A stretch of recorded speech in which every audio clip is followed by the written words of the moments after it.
Hallo, liebe Käferfreunde. Der 67er ist das letzte gute Modell, was Sie gebaut haben. Wer hat's gesagt? Wer hat's gesagt? Wer hat's gesagt? Charles Bukowski. Ja, und hier sehen wir Charles Bukowski, den größten amerikanischen Schriftsteller des 20. Jahrhunderts, in seinem oder an seinem 67er Käfer. Warum muss es ein 67er Käfer sein? Weil er fröhlich war. Genau, Charles Bukowski war ein Ausbund an guter Laune. Und hier sehen wir, dass der Tank noch innen ist. Er hat keine Tankklappe hier wie spätere Modelle. Der Tank ist noch innen, aber er hat schon die schmalen Zierleisten. Deswegen muss es ein 67er sein, nicht wahr? Ja. Ja. Auch sein muss die kleine Werbeeinlage, denn ihr fragt ja immer wieder, wo es diese Mützen gibt, ob es diese Mützen zu kaufen gibt. Ja, deswegen habe ich 2 Knorke Models engagiert und die verraten jetzt, was die Mützen kosten. 20 Euro. Ja, schreibt ihr mich an und dann gibt es die Mütze Freihaus zugesandt. Ist ja jetzt auch kalt. So, Werbeblock zu Ende. Jetzt kommen wir zum eigentlichen Thema, nämlich der 67er Käfer. Ich weiß ja nicht, ob Rainer Günzler Charles Bukowski erstens kannte und zweitens wertschätzte. Wahrscheinlich nicht. Die waren zwar mehr oder weniger Zeitgenossen, beide in den 20er Jahren geboren, aber sie unterschieden sich doch ganz wesentlich. Der eine ein großer Schriftsteller, der andere ein großer Autozampano. Das passt nicht so richtig gut zusammen und wahrscheinlich wären sie sich automobilistisch auch nicht einig geworden. Während Bukowski dem Käfer zusprach, war Rainer Günzler ein großer Mercedes-Fan, der am Käfer nie ein gutes Haar ließ. 1965 zerriss er das aktuelle Modell in seiner Sendung im ZDF und motzt herum, der 65er Käfer sei untermotorisiert, vollkommen antiquarisch, überhaupt gehörte so etwas nicht auf die Straße, es sei eine Verkehrsbehinderung.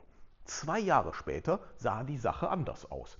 Und das, obwohl sich äußerlich am Käfer nicht viel verändert hatte. Günzler nahm sich im Sportspiegel nochmal den aktuellen Käfer vor, das 67er Modell, und er musste zähneknirschend zugestehen, dass das schon ein einigermaßen großer Wurf war. Warum ist das so? Die AMS war gleicher Meinung und die bringt es mal so ein bisschen auf den Punkt. Wir gehen das mal Schritt für Schritt durch. Eine Kleinigkeit war, dass der 67er Käfer wieder, muss man sagen, ein Einschlüsselsystem hatte. Das heißt, ein einziger Schlüssel für das Lenkradschloss, für das Zündschloss und für die äußeren Türgriffe und, so man das als Mehrausstattung bestellt hatte, für die abschließbare Motorhaube. Eine Kleinigkeit, aber die Leute fanden es gut.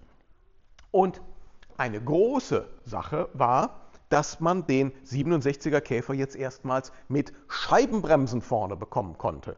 Das gefiel vor allen Dingen auch Rainer Günzler sehr gut. Wir haben außerdem, und vielleicht kommen wir mit der Kamera einmal rum, wir haben hinten eine wesentlich verbreitete Spur. Das heißt, das Auto hat nicht mehr diese Neigung, mit dem Popo in der Kurve nach vorne zu kommen. Außerdem hat er hinten eine Ausgleichsfeder an der Hinterachse. Und wenn man jetzt noch, wie hier bei diesem Käfer geschehen, den Wagen ein ganz klein bisschen tiefer legt, dann hat er in Kombination mit Michelin-Gürtelreifen eine geradezu fantastische Straßenlage, an der auch Rainer Günzler nichts mehr zu motzen hatte.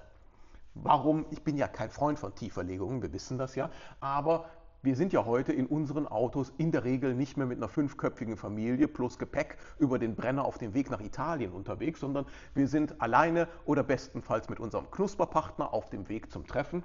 Und diese Pendelachse, die hier immer noch verbaut ist, ja, antiquarisch, Herr Günzler, ich weiß, ist ja immer ein Kompromiss. Das heißt, je nachdem, wie man sie einstellt ab Werk, hat sie entweder beladen oder leer das optimale Fahrverhalten.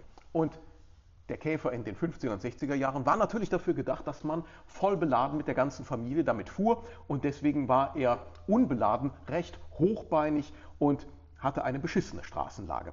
Deswegen heute, wenn wir mit wenig Zuladung unterwegs sind, darf man ihn auch hinten ein bisschen tiefer legen und das kommt der Straßenlage in Kombination, wie gesagt, mit der breiteren Spur des 67ers, mit der Ausgleichsfeder, mit Gürtelreifen sehr positiv zur Geltung. Ich habe den Satz heil nach Hause gebracht.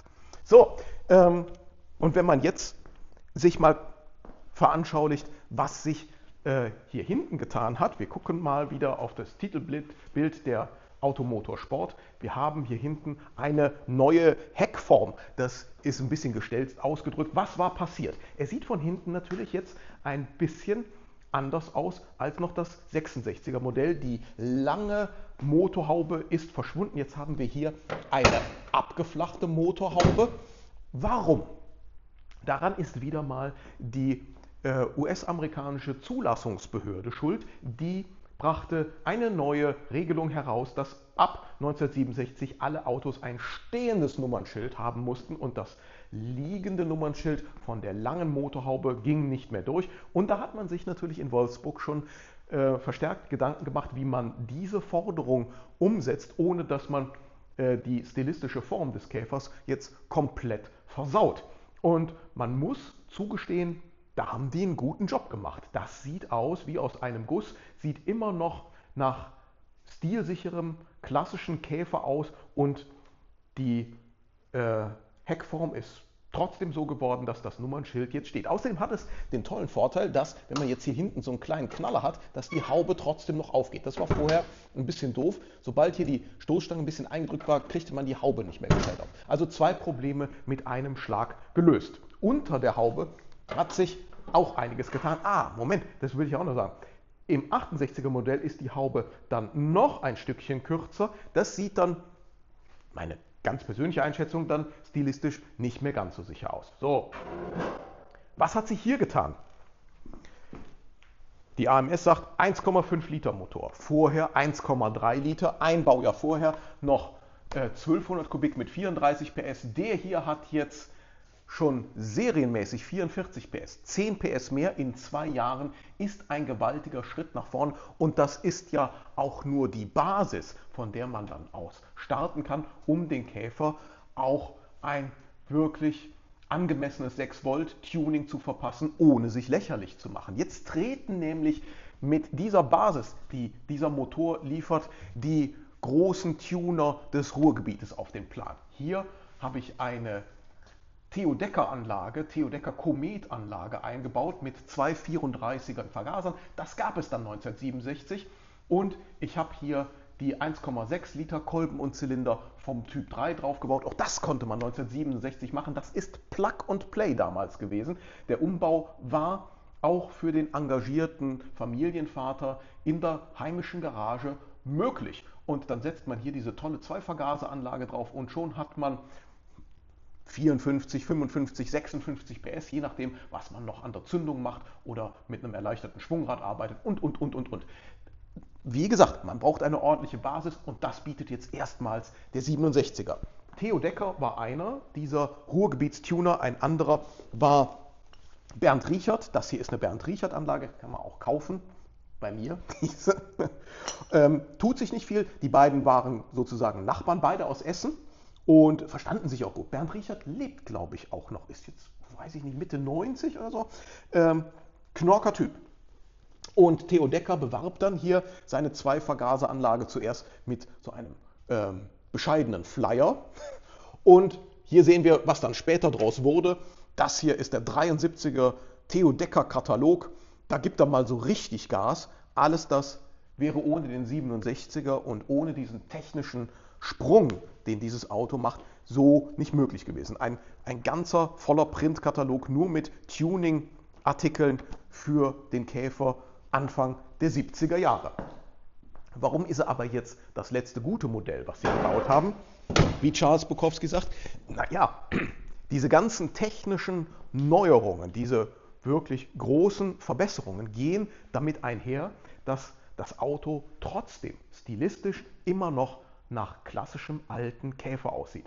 Wir haben diese wunderschönen alten runden Stoßstangen noch. Wir haben die sexy kleinen Rückleuchten und wir haben natürlich die liegenden Scheinwerfer. All das ist mit dem 68er Modell hinfort und dann ist es eben ein moderner Käfer.